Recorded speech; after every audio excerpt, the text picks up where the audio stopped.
Film शुरू होती है और हम एक छोटे से घर में दो भाइयों को देखते हैं जिनमें से एक का नाम पेड्रो था। अचानक उन्हें पास के जंगल से गोलियों की आवाज आई, इसीलिए वो फैसला करते हैं कि हम जाकर चेक करेंगे कि आखिर क्या माजरा है। पर उन्होंने सोचा कि इतनी रात को जंगल में जाना ठीक नहीं, तो सुबह का इंतजार करने का फैसला करते हैं। जैसे ही सुबह हुई वो अपने डॉग को लेकर जंगल में चले गए और छानबीन शुरू कर देते हैं। थोड़ी देर की खोज करने के बाद उन्हें एक लाश मिलती है, बहुत ही बुरी हालत में, क्योंकि उसे बीच में से काटा गया था। लाश को देखकर पेड्रो के भाई को इस जमीन के मालिक पर शक होता है, क्योंकि ये जमीन उसकी थी, तो इस आदमी को उसने ही मारा था। पर लाश देखकर साफ लग रहा था कि ये किसी इंसान का काम नहीं है। तभी इन्हें लाश के पास से एक सूटकेस मिलता है। उसे चेक करने पर अंदर अजीबोगरीब सामान और एक नक्शा था। नक्शे पर एक जगह निशान लगाया हुआ था। निशान को देखकर पेड्रो समझ जाता है कि ये तो पास ही में रहने वाली एक औरत का घर है, इसलिए दोनों भाई उस औरत के घर जाने के लिए निकल जाते हैं ताकि इस पूरे हादसे के बारे में जान सकें और ये भी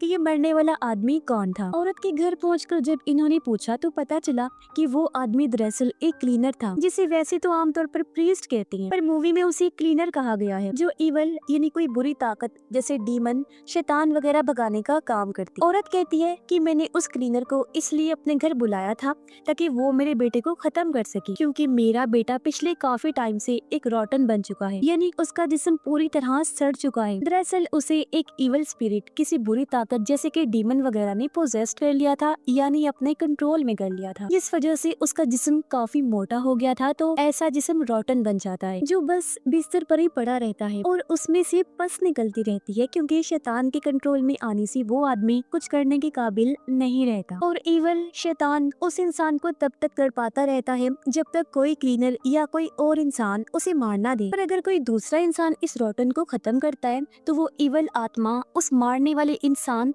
और उसके आसपास जितने भी लोग होते हैं, उसकी फैमिली वगैरह, उन्हें भी पोजेस्ट कर लेता है। तब गुस्से में पेड्रो उस औरत यानी रॉटन की माँ से पूछता है कि तुमने इसके बारे में अभी तक किसी को क्यों नहीं बताया। जवाब में औरत कहती है कि मैंने 1 साल पहले इसकी खबर चर्च में कर दी थी और बस तभी से हम मदद का आज तक इंतजार कर रहे हैं, पर किसी ने हमारे लिए कुछ नहीं किया। लेकिन फिर भी पेड्रो औरत और उसकी दूसरी बेटी पर गुस्सा करता है, पर क्योंकि वो खुद भी तो कुछ कर नहीं सकते थे, इसलिए दोनों भाई पुलिस को इसके बारे में बताने के लिए पुलिस स्टेशन आ जाते। पर उल्टा पुलिस उनसे ही सवाल जवाब शुरू कर देती है। बातों ही बातों में पेड्रो की एक ऑफिसर से बहस हो जाती है। तब उसका भाई पेड्रो को रोकता है। पुलिस वाले कहते हैं कि हम फिलहाल आपकी कोई मदद नहीं कर सकते, पहले हम हेल्थ डिपार्टमेंट से इस बात को कंफर्म करेंगे कि वो रॉटन है या ऐसी किसी बीमारी की वजह से उसका ये हाल हुआ, और उस मरने वाले इंसान यानी क्लीनर को किसने मारा ये भी तभी पता चल पाएगा। उससे पहले हम कुछ नहीं कर सकते। दोनों भाई यहाँ जमीन के मालिक का नाम लेते हैं, क्योंकि क्लीनर की लाश उसकी जमीन से ही मिली थी और रॉटन का जहाँ घर था वो भी उसकी जमीन ही। पर पुलिस तो उनकी मदद करने को तैयार ही नहीं थी और उनके हाथ बस मायूसी ही लगती है, इसीलिए वो खुद ही जमीन के मालिक से जा मिलते हैं, उसे रॉटन और क्लीनर की लाश के बारे में बताते। अब यहाँ जमीन के मालिक की बातों से हमें पता चलता है कि हर कोई उस पर शक क्यों करता है। दरअसल वो रॉटन और उसकी फैमिली जबरदस्ती इस मालिक की जमीन पर रह रही थी, जो बात उसे बिल्कुल पसंद नहीं, जिससे सबको ये लगता है कि जमीन के मालिक ने ही उस क्लीनर को मार दिया ताकि वो रॉटन के घर जा ना पाए और रॉटन इसी हालत में रही। पर वो जमीन का मालिक नहीं, कोई और ही है जो इस सब के पीछे था, जो नहीं चाहता था कि क्लीनर रॉटन के घर पहुंचे और उसे मार दिया। पर जमीन के मालिक को रॉटन वाली बातों पर यकीन नहीं था। उसे लग रहा था कि ये कोई साजिश है ताकि मुझसे मेरी जमीन छीन ली जाए। अब इस बात से गुस्सा होकर जमीन का मालिक रात को रॉटन को मारने के लिए चला जाता है, पर रॉटन की माँ उसे ऐसा करने से मना करती है, क्योंकि वो क्लीनर नहीं है, आम आदमी है। तो अगर उसने रॉटन को मार दिया तो इवल जमीन के मालिक और रॉटन की फैमिली को भी अपने कब्जे में ले लेगा और उन्हें भी ऐसे ही तड़पाएगा, क्योंकि रॉटन के अंदर जो इवल आत्मा है वो लोगों के डर के साथ खेलती है, उनके डर को उन्हीं लोगों के खिलाफ इस्तेमाल करके उन्हें अपने कंट्रोल में करती है। अब जब जमीन का मालिक उसे मारने गया तो वो भी उसे मारने के लिए उकसाता है ताकि वो आजाद हो सके। रॉटन के अंदर का इवल उसे कहता है कि मार दो मुझे ताकि मैं बाद में तुम्हारी वाइफ के पेट में पल रहे बच्चे और सबको मार सकूं और अपने कब्जे में कर लूं। लेकिन यहाँ बड़ी मुश्किल से जमीन का मालिक खुद को कंट्रोल करता है और बाहर आकर अपनी गाड़ी में बैठ जाता है। सुबह जमीन के मालिक की माँ पेड्रो और उसके भाई को लेकर यहाँ आ गई थी, पर जमीन का मालिक ये ठान चुका था कि वो रॉटन के जिस्म को यहाँ से कहीं दूर ले जाएगा, जिसके लिए वो पेड्रो और उसके भाई की मदद मांगता है और वो दोनों भी राजी हो जाते हैं। इसलिए अब वो तीनों जैसे तैसे रॉटन की लाश को ट्रक में रखते हैं और उसे ठिकाने लगाने के लिए निकल पड़ते हैं। काफी दूर आने के बाद वो रोटन को फेंकने के लिए ट्रक से नीचे उतर गई और जब उन्होंने पीछे चेक किया तो ये देखकर उनकी होश उड़ गए कि ट्रक में तो रोटन का जिस्म है ही नहीं, जिससे वो समझ गई कि बीच रास्ते में एक बच्चा आ गया था। उसे बचाने के लिए जब हमने जोर से ब्रेक लगाई तो तब रोटन वहीं कहीं गिर गया होगा। अब जैसे भी हुआ, जमीन का मालिक तो यही चाहता था कि उसके जिस्म को ठिकाने लगा दिया जाए और अब वो काम होते ही वो तीनों अपने घर आ जाते हैं। सुबह जमीन के मालिक की वाइफ अपनी बकरियों को देखकर चिल्लाने लगती है। उसकी आवाज सुनकर वो बाहर आया। तब उसकी वाइफ बकरियों की तरफ इशारा करके एक अजीब बकरी दिखाती है जो उल्टी सीधी हरकतें कर रही थी और उसे ऐसे करते हुए जमीन के मालिक ने भी नोटिस कर लिया था। उसे देखने से साफ लग रहा था जैसे उसे शैतान ने पोजेस्ट कर लिया है, जो देखकर जमीन का मालिक बकरी पर गन तान लेता है और बकरी के हाव भाव देखने से लग रहा था जैसे उसके अंदर का इवल कह रहा है कि मुझे शूट करके मार दो, जिसके बाद मैं तुम्हारी फैमिली को खत्म कर दूंगा। और इस बार जमीन का मालिक अपने गुस्से पर काबू नहीं कर पाता और वो कर बैठता है जो उसे नहीं करना चाहिए था, यानी वो बकरी को सच में शूट करके मार देता है। यानी उसने वही कर दिया जो वो इवल चाहता था और अब एक जिस्म से आजाद होकर दूसरे में इवल जा सकता था। और अब वो चला जाता है जमीन के मालिक की वाइफ के जिस्म में। वो शैतान से पोजेस्ड होकर जमीन के मालिक पर कुल्हाड़ी से हमला कर देती है, जिससे उसकी मौत हो गई। ऐसा करने के बाद उसने अपने सर में भी कुल्हाड़ी घुसा दी और उसकी भी मौत हो जाती है। ऐसे उसने फिर अपने बच्चों को भी मार दिया और जमीन के मालिक की पूरी फैमिली मारी जाती है, जिससे हम समझ जाते हैं कि इवल शैतान की ताकत कितनी खतरनाक है कि उसने पूरी तरह एक दिमाग को कंट्रोल किया, जिससे पूरी फैमिली का खात्मा हो गया। उधर पेड्रो और उसका भाई अभी तक रोटन के घर ही थे। रात के टाइम उनके पास रोटन का भाई आकर कहता है कि आप यहीं रुक जाइए। वो उनसे मदद मांग रहा था और जमीन के मालिक की फैमिली के साथ जो हुआ वो सब भी बता देता है। अब पेड्रो के भाई को उस पर शक हुआ कि शायद इसे भी इवल ने पोजेस्ट कर लिया है, पर पेड्रो बच्चे को शांत होकर स्टोर में जाकर सोने का कहता है। जाने से पहले बच्चा उनसे कहता है कि बिजली की चीजों से दूर रहिएगा, ये आपके लिए अच्छा होगा। अब लड़के ने ऐसा क्यों कहा, इसका जवाब हमें आगे पता चलेगा। अब कहीं ना कहीं पेड्रो और उसके भाई को आने वाले खतरे की भनक हो गई थी, इसलिए वो सुबह ही इस जगह को छोड़ने का फैसला करते हैं। साथ ही पेड्रो अपने भाई को कहता है कि हम अपना सारा सामान यहीं छोड़कर जाएंगे ताकि हमारे साथ इवल का जरा सा हिस्सा या असर उस जगह तक ना चला जाए जहां हम जा रहे हैं। अगली सुबह पेड्रो अपनी एक्स वाइफ जिसे वो छोड़ चुका था उसके घर जाकर अपने कपड़ों को आग लगाकर जला देता है और उसकी एक्स वाइफ पेड्रो से लड़ने लगती है, कहती है कि तुम अब क्यों मेरी जिंदगी बर्बाद करने आ गई हो। इसी बीच हमने देखा कि पेड्रो की एक्स वाइफ की बेटी पर उनका डॉग हमला करके उसे अपने साथ बाहर ले जाता है। दरअसल पेड्रो के कपड़े जलने से पहले डॉग ने वो चाट लिए थे, जिससे इवल डॉग को पोजेस्ट कर लेता है। अब पेड्रो की वाइफ का हस्बैंड अपनी बेटी और डॉग को ढूंढने बाहर जाता है। पेड्रो उसे कहता है कि कुछ भी हो जाए पर डॉग को शूट मत करना, पर जाहिर सी बात है ऐसे सूरत हाल में इंसान का दिमाग कहाँ काम करता है। इसलिए जब पेड्रो देखने बाहर तो उसकी एक्स वाइफ के हस्बैंड ने डॉग को शूट करके मार दिया था, जिससे दिल ही दिल में पेड्रो परेशान हो जाता है, यानी उसने वो कर दिया था जो उसे नहीं करना चाहिए था। फिर घर आकर पेड्रो हैरान और परेशान हो जाता है क्योंकि उसकी एक्स वाइफ की बेटी सही सलामत घर वापस लौट आई थी। बच्ची की माँ उसे जिंदा और सही सलामत देखकर काफी खुश हो जाती है, पर यहाँ बच्ची बड़ी ही अजीब बात कहती है कि अभी पापा गाड़ी से आकर आपको मार देंगे। ये सुनकर पेड्रो काफी घबरा गया।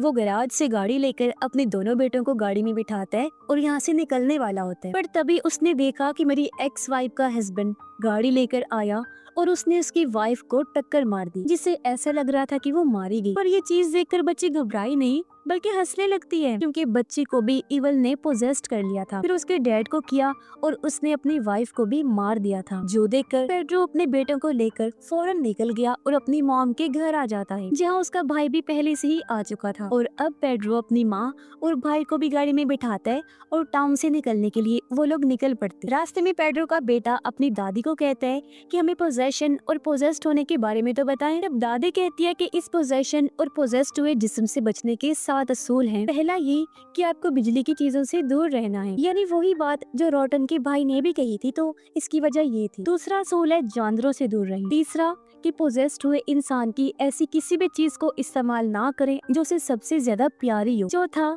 कि उन्हें दुख ना दो, तकलीफ ना पहुंचाओ। 5वां कि ईवल या शैतान को कभी भी उनके नाम से ना पुकारो। 6 कि कभी भी पोजेस्ड इंसान को गन से मत मारो। 7वां और आखिरी कि आपको कभी भी किसी चीज से नहीं डरना, हर चीज में बहादुरी का मुजाहिरा करना है, यहाँ तक कि आपको मौत से भी नहीं डरना। अब तभी पेड्रो का दूसरा बेटा, जिसे एक ऐसी बीमारी थी कि वो किसी भी बात का जवाब नहीं दे सकता था, वो अचानक बोल पड़ा और ईवल का नाम लेने लगता है, जिससे वो लोग काफी घबरा जाते हैं। तभी पेड्रो के फोन पर उसकी एक्स वाइफ की कॉल आती है, जो उसकी मॉम के हाथ में था। उसकी कॉल देखकर सभी लोग काफी दंग रह जाते हैं, क्योंकि जिस तरह कार ने उसे टक्कर मारी थी, किसी का भी बचना नामुमकिन था। और ये चीज पेड्रो ने भी देख ली थी कि वो मारी गई है, लेकिन वो फिर भी कॉल उठाता है, जहाँ उसकी वाइफ पेड्रो को बुरा भला कहती है, और ये भी कि मैं अपने दोनों बच्चों को लेने जरूर आऊँ। ये सुनकर पेड्रो काफी परेशान हो जाते। वो इस सब का जिम्मेदार खुद को समझ रहा था, साथ ही वो इन चीजों से तंग आ चुका था। तब उसका भाई पेड्रो को समझाते हुए शांत करता है। अब ये लोग टाउन से तो निकल आए थे, पर इनके पास कोई जगह नहीं थी जहाँ ये जा सकते। पेड्रो का भाई उसे बताता है कि यहाँ से कुछ दूरी के फासले पर मिर्था नाम की एक औरत रहती है, जिसे मैं जानता हूँ। हम वहाँ चलते हैं, क्योंकि वो रहने में भी हमारी मदद कर देगी और पैसे भी दे देगी, क्योंकि वो काफी भली औरत है। इसीलिए वो लोग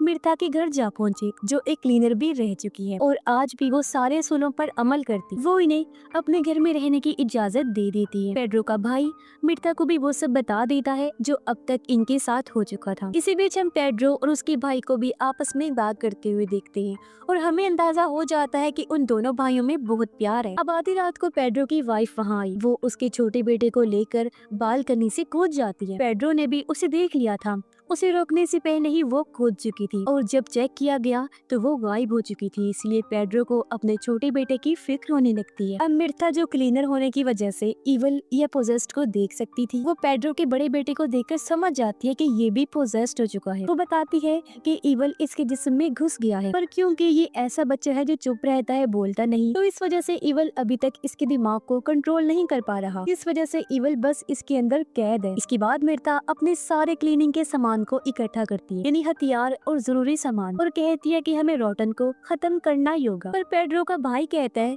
मेरे हिसाब से रोटन खत्म हो गया होगा, तभी तो इतनी ज्यादा पोजेशन हो रही है। एक के बाद एक ईवल सबको पोजेस करता जा रहा है। पर मिर्था उसे बताती है कि नहीं, ये जानकारी गलत है, ये चीज ऐसे काम नहीं करती। ये सारी पोजेशन असल में ईवल के पैदा होने के लिए हो रही है। पेड्रो का भाई उसे बताता है कि हमने रोटन को कहीं और छोड़ दिया था। मिर्था कहती है कि ये तो सबसे गलत किया तुम लोगों ने। तब पेड्रो कहता है, हम कुछ नहीं कर सकते थे, क्योंकि ऐसा करने के लिए हमें जमीन के मालिक ने मजबूर किया था। अब पेड्रो का भाई पेड्रो की एक्स वाइफ और बेटे को ढूंढने, जबकि पेड्रो और मिर्था रोटन को ढूंढने के लिए निकल जाते हैं। अब उनका ये सफर काफी मुश्किल होने वाला था, क्योंकि ईवल की पोजेशन पूरे टाउन में फैल गई, जिसके साथ ही इनको सारे असूलों को भी मानना है। यहाँ मिर्था बताती है कि हम जिस भी चीज से डरेंगे, ईवल उसी चीज को हमारे खिलाफ इस्तेमाल करके उसी चीज से हमारा सामना करवाएगा। इसीलिए तुम्हारी एक्स वाइफ तुम्हारे बेटे को उठाकर लेगी, क्योंकि तुम उसी की वजह से डर रहे। अब रास्ते में मिर्था पेड्रो को अपनी कहानी बताती है कि मेरे हस्बैंड एक लालची इंसान, वो चर्च के नाम पर लोगों के साथ फ्रॉड किया करते थे। वो एक्ट्रेस को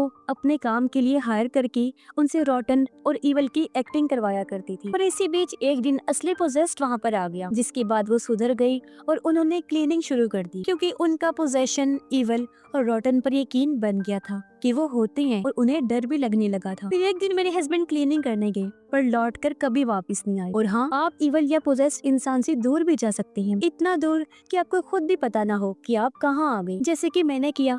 हर चीज छोड़ छाड़ कर मैं अकेली रहती हूँ। दूसरी तरफ हम देखते हैं कि ईवल ने पेड्रो के बड़े बेटे को पूरी तरह पोजेस्ड कर लिया है, और वो पेड्रो की मॉम से खाना मांग रहा था, जो चीज जाहिर है काफी अजीब थी। अब पेड्रो के भाई को भी पेड्रो की एक्स वाइफ सड़क पर चलती हुई मिल जाती है, जो भी पूरी तरह पोजेस्ड हो चुकी थी, और वो अपने छोटे बेटे का सर खा रही थी। ये देखकर पेड्रो का भाई गाड़ी उसे टकरा देता है, जिससे वो कुचली जाती है, पर इसमें उसकी गाड़ी का एक्सीडेंट होने की वजह से वो भी काफी जख्मी हो गया था। पेड्रो और मिर्था रोटन को ढूंढते हुए एक स्कूल के पास जा पहुंचे, जहाँ उन्हें सभी बच्चे अजीब हालत में बैठे हुए मिलते हैं, जिन्हें देख वो पेड्रो को चुप रहने का इशारा करती है, क्योंकि वो भी समझ गई थी कि इन्हें भी ईवल ने पोजेस्ड कर लिया है। इसी बीच हम स्कूल के चारों तरफ अजीब तरह की परछाई को भी नोटिस कर लेते हैं। तब एक बच्ची बच्ची इनके पास आकर कहती है कि रोटन को मेरे डैड उठाकर घर ले गए हैं। दरअसल ये सारे बच्चे पोजेस्ड होने की वजह से उनके साथ झूठ बोल रहे थे उन्हें गुमराह करने की। पेड्रो और मिर्था को स्कूल के एक फ्लोर के नीचे बहुत सारे लोगों की लाशें मिलती हैं, जिनको इन बच्चों ने ही मारकर यहाँ छुपा दिया था और इनके नीचे रोटन छुपा हुआ था। अब मिर्था अपना क्लीनिंग का सामान वहाँ पर सेटअप करती है और पेड्रो को कहती है कि वो नीचे से रोटन को बाहर निकाले। जब पेड्रो उसे निकालने वाला था तो इवल खुद को बचाने के लिए पेड्रो का दिमाग कंट्रोल करने लगता है। और तो और उन बच्चों ने चालाकी से पेड्रो को कमरे में बंद कर दिया था और जब पेड्रो बाहर झांक कर देखता है तो सब बच्चों ने मिर्था को मार दिया था, जो उसकी लाश को घसीट कर ले जा रहे थे। ये देख पेड्रो को गुस्सा आ गया। वो दरवाजा तोड़कर बाहर आया और रोटन को मार डालता है। ये करने के बाद उसे लग रहा था कि मैंने हर चीज का खात्मा कर दिया है, पर ये इवल का खात्मा नहीं बल्कि अभी तो इसकी शुरुआत हुई थी, क्योंकि यही तो इवल या वो रोटन चाहता था, ताकि ये जिस्म खत्म होने के बाद मैं आजाद हो सकूं। और अब उसका काम हो चुका था और अब इवल पूरी तरह अपने रूप में पैदा होकर पेड्रो के सर पर हाथ फेरता है, क्योंकि इसने ही तो पैदा होने में उसकी मदद की थी। और अब इवल पैदा होकर बाहर की दुनिया में तबाही मचाने के लिए चला जाता है, जहाँ वो और भी लोगों को पोजेस्ट कर देगा। और पेड्रो घर वापस आ जाता है, जहाँ दोनों भाई एक दूसरे के गले से लगकर दुख से रोने लगते हैं, क्योंकि वो समझ गए थे कि हमने हालांकि इतनी कोशिश की पर हम कुछ भी नहीं कर सकते अब, या कहीं कि उन्होंने अपनी हार पूरी तरह कबूल कर ली थी। और अब अगर ये इस जगह को छोड़कर जाएं भी तो कोई फायदा नहीं होगा, क्योंकि अब ये पोजेशन पूरे टाउन से फैलता फैलता शहर में भी फैल जाएगा, जो तेजी से इन्फेक्शन की तरह फैलने वाला था, जिससे वो लोग चाह कर भी छुटकारा हासिल नहीं कर सकते। तभी उनको याद आया कि हमने रोटन के छोटे भाई को स्टोर में छुपाया था। पेड्रो उससे बात करता है तब वो बताता है कि एक आवाज ने मुझे कहा था कि मैं उस क्लीनर को मारकर खा जाऊं, जिन्हें जिस आदमी की लाश इनको मिली थी उसे इसने इन्हीं रोटन के भाई ने मारा था। आगे वो कहता है ऐसा मैंने अपनी माँ के साथ भी किया, उन्हें भी मारकर मैं खा गया। पेड्रो अपने बेटे को आइसक्रीम खाने के लिए देकर नहाने चला जाता है और वो ये देखकर काफी हैरान रह गया कि वो निशान उसके माथे से जा ही नहीं रहा था जो उसे इवल ने दिया था, यानी वो निशान पक्का पक्का बन गया था। पेड्रो के बेटे को खांसी होने लगी और उसके मुंह से पानी और खून निकलने लगता है, जिसे पेड्रो साफ करने लगा। पर तभी उसने देखा कि उसके मुंह से मेरी माँ के बाल और लॉकेट निकल रहा है, जो देखकर वो डर गया, क्योंकि समझ गया था कि पोजेशन की हालत में मेरे बेटे ने अपनी ही दादी को मारकर उन्हें खा लिया। ये देख पेड्रो के तो होश ही उड़ जाते हैं। खुद को संभालते हुए वो बाहर आया और इस सब से काफी दुखी हो जाता है। अब मैं आपको बता देती हूँ कि असल में ये इवल करता क्या है। तो वो किसी एक जिस्म को पोजेस्ट करके उसके अंदर पनाह ले लेता है और टाउन या शहर के लोगों को तब तक मारता रहता है जब तक कोई दूसरा आकर उसके इस पुराने जिस्म को खत्म नहीं कर देता जिसमें वो मौजूद होते हैं, जिससे वो किसी और जिस्म को पोजेस्ट करके उसके अंदर आ जाता है और फिर से लोगों को मारने का सिलसिला शुरू कर देता है, जो उसने इसलिए किया ताकि मरे हुए लोगों से वो ताकत ले सके और इतना ताकतवर बन जाए कि वो पैदा होकर सबसे ज्यादा पावरफुल बन जाए। जो चीज हो भी गई, जब सही मायनों में वो पावरफुल हो गया तो पेड्रो के हाथों उसने खुद को मरवा दिया और पैदा हो गया। दुनिया को तबाह करने के रास्ते पर चल भी पड़ता है, जहाँ अब बस उसका ही राज और कब्जा होगा। और इसी भयानक एंडिंग के साथ ही इस फिल्म की कहानी भी यहीं पर खत्म हो जाती है।